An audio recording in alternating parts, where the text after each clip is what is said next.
తీర్మానం మల్లన్న అయిపోయారు, ఆయన కూడా ఎమ్మెల్సీ అయ్యాడు. యా. సో ఇప్పుడు ఎవరికైనా నిజంగా చెప్పండి, మనం ఇంతసేపు మాట్లాడుకుంటున్నామనంటే మనిషి లోపల ఒక రకమైన బాధ ఏది ఉంటుంది, అలాంటిది ఏమి కూడా మీ దగ్గర ఏం లేదా, మీకు ఎక్కడా లేదా? నాకు మంచి పొజిషన్ వస్తుంది భవిష్యత్తులో, మీరు చూస్తారు. అది ఇప్పుడు చెప్పాల్సిన అవసరం, అది కావాలనే అందరూ కోరుకుంటారు. అది ఉంటుంది, నాకు ఆ కాన్ఫిడెన్స్ ఉన్నది. ఇంకోటి అది రాకపోయినా అనే ఆలోచననే ఉండదు. కానీ ఇప్పుడు ఎగ్జాంపుల్ తీన్మార్ మల్లన్న చెప్పి ఎంత కష్టపడ్డాడో మీకు తెలుసు వ్యక్తిగతంగా.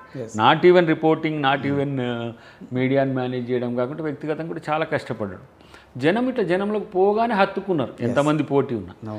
కష్టపడింది లీడర్లు అయ్యేటోళ్లకు లీడర్లుగా గుర్తింపే రాదు.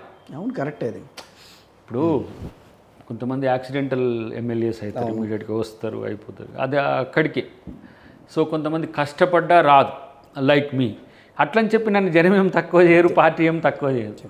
కానీ వెనెవర్ నీ ఎఫర్ట్స్ అన్ని ప్రజల కోసం పెడతావు. నేను ఇంతసేపు ఏం చెప్పడానికి ప్రయత్నం చేస్తున్నా అంటే, తాత్కాలిక రాజకీయ ప్రయోజనాలకు వచ్చే ఎవరైనా సరే అది తాత్కాలిక ఉపశమనం మాత్రమే.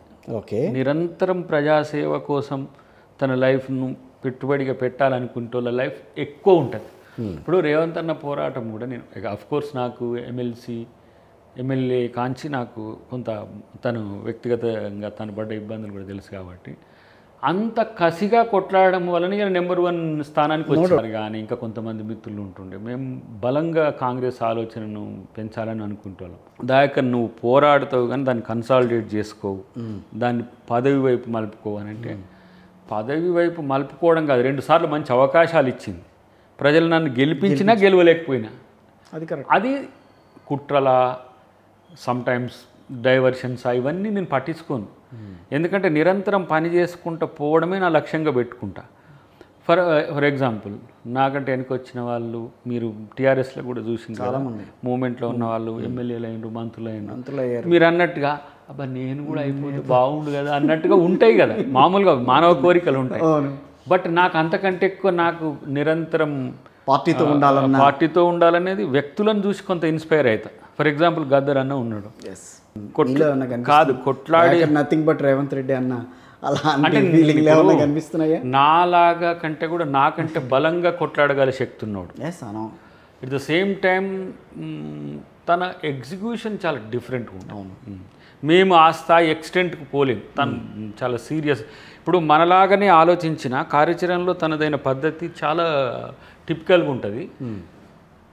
మనం అనుకున్నదే కదా అని మనం అనుకుంటాం, కానీ తను చేసే విధానంలో ఉండే అగ్రెషన్ కానీ లేకపోతే తను తీసుకునే నిర్ణయం స్పాంటినిటీ అనేది చాలా ఆఫ్కోర్స్ దాన్ని బట్టే కదా పిసిసి ప్రెసిడెంట్గా చేసి ఆయన ఉన్న డిఫరెంట్ శైలి ఇవన్నీ చూసే కదా ఆయన ముఖ్యమంత్రి. సో అలాంటప్పుడు నేనేమనుకుంటాను, నాకు వ్యక్తిగతంగా నాలాగా ఆలోచించేవాడే నాకంటే బలంగా చేయగలిగేవాడే ముందున్నాడు కాబట్టి నేను తను ఒకటే అని కూడా అనుకుంటాను. ఇప్పుడంటే కొంతమంది చేయలేనిది మన వాళ్ళు చేస్తే సాటిస్ఫై అవుతారు కదా, అట్లా కలిపేసుకుంటున్నారా లేకపోతే నిజంగా అట్లనే ఏం కాదు. ఇప్పుడు కొంచెం ఆలోచనలో సారూప్యత ఉంటుంది. ఓకే, వారి ఆలోచనలో సారూప్యత ఉంటుంది. నేను అనుకుంటా తను చేసేస్తాడు అంతే, మనం అనుకునేలోగా చేస్తాడు.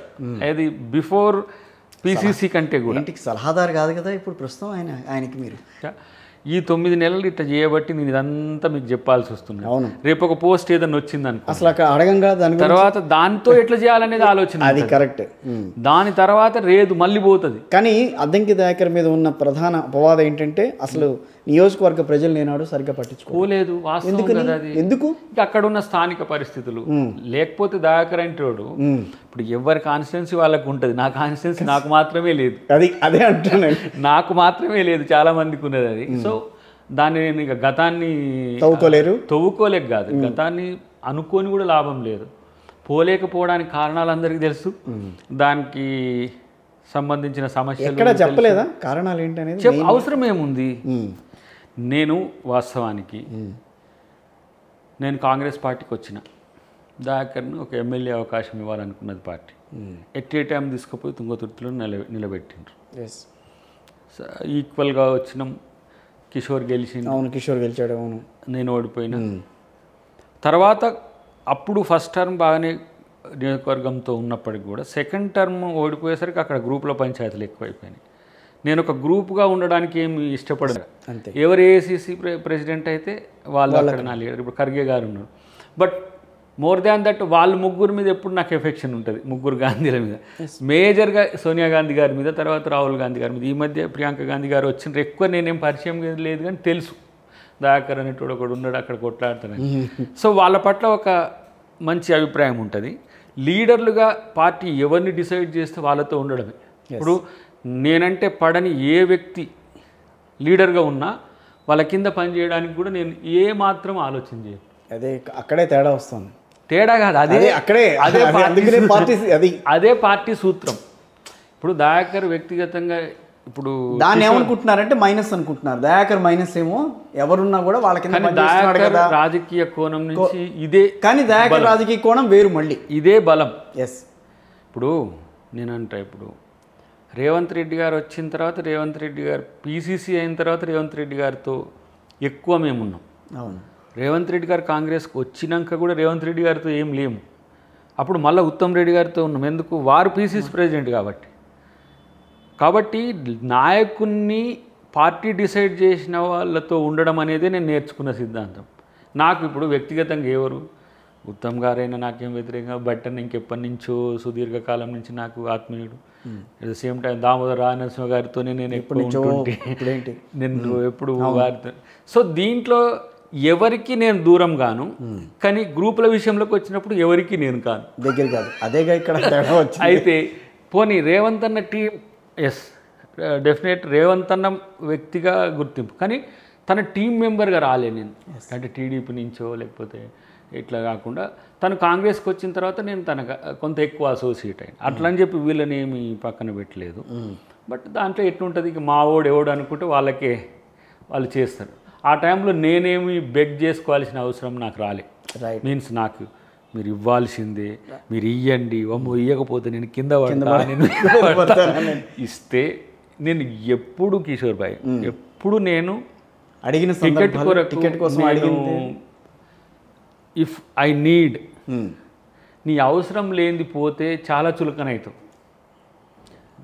నేనే అవసరం అనుకుంటే ఎందుకు? మేడం గాంధీ ఫస్ట్ ఆమె ఎంపీలతో నా టికెట్ డిక్లేర్ చేసిండ్రు.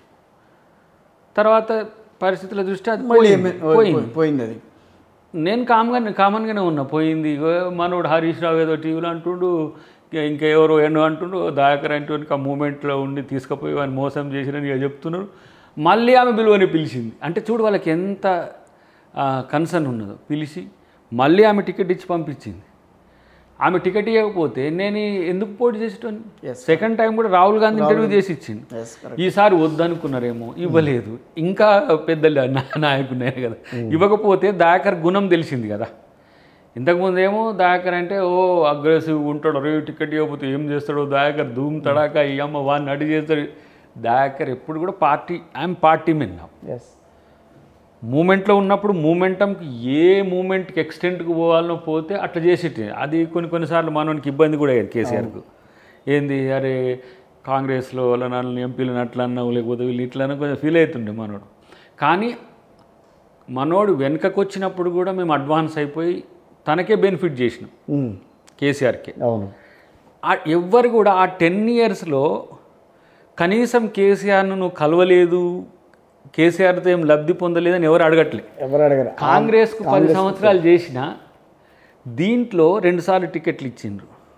సరే ఓడిన గెలిచిన పక్కన, అరే కాంగ్రెస్లో దయాకర్కి అన్యాయం జరుగుతుంది అంటున్నాను. సో అక్కడ అన్యాయం జరిగినా నాకు అన్యాయం జరిగిందని నేను వాళ్ళని కోట్ చేయడానికి నాకేం నైతికత ఉంది? I'm not the TRS fellow, I'm movement leader. నేను స్వచ్ఛందంగా తెలంగాణ కోసం నా ఏమంటారు నా టైం అండ్ లైఫ్ని ఇచ్చినోని పోయి కేసీఆర్ కాడ పోయి అయ్యా నాకు ఎమ్మెల్యే టికెట్, ఎంపీ టికెట్ అని అడుక్కుంటాను. కరెక్టే. ఇక్కడ కూడా కాంగ్రెస్ పార్టీ